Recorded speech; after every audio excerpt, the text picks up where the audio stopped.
शेतकरी बांधवांनो, एक मोठी आणि तुमच्या भविष्याशी थेट जोडलेली बातमी समोर येते।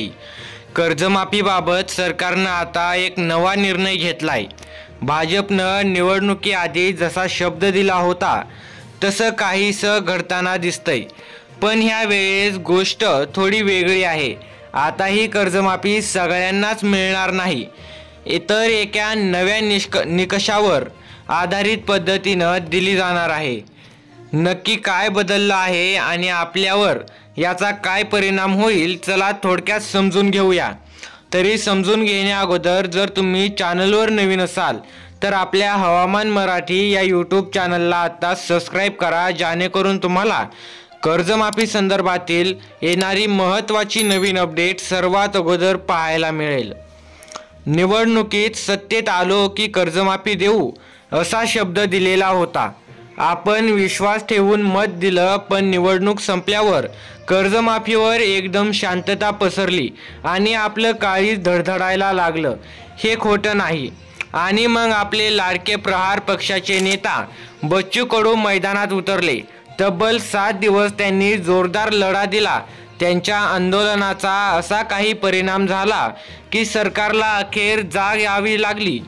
सरकार आणि बच्चू भाऊ यांच्यात झालेल्या चर्चेमधून एक नवा तोडगा बाहेर आलेला आहे। पण हे लक्षात ठेवा की सगळ्यांनाच कर्जमाफी मिळणार नाही। आता एक नवीन समिती ठरवेल कोणाला खरंच कर्जमाफी म्हणजे कोणाला खरंच मदतीची गरज आहे। ही समिती नेमकं काय करणार?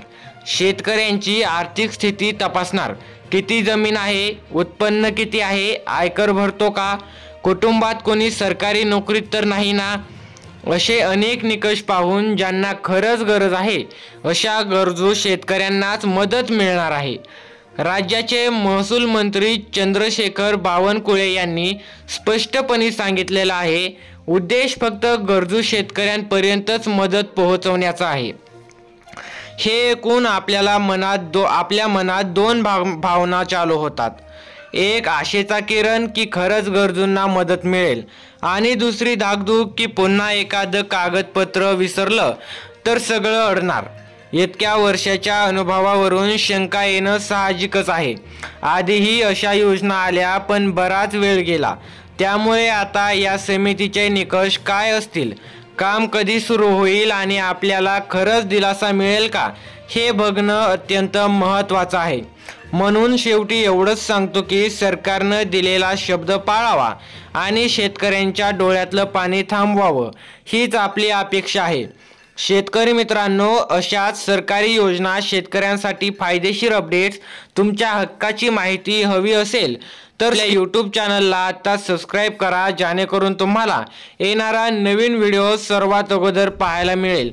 तुमचा हक्क, तुमची बातमी, तुमच्यासाठी हवामान मराठी। धन्यवाद।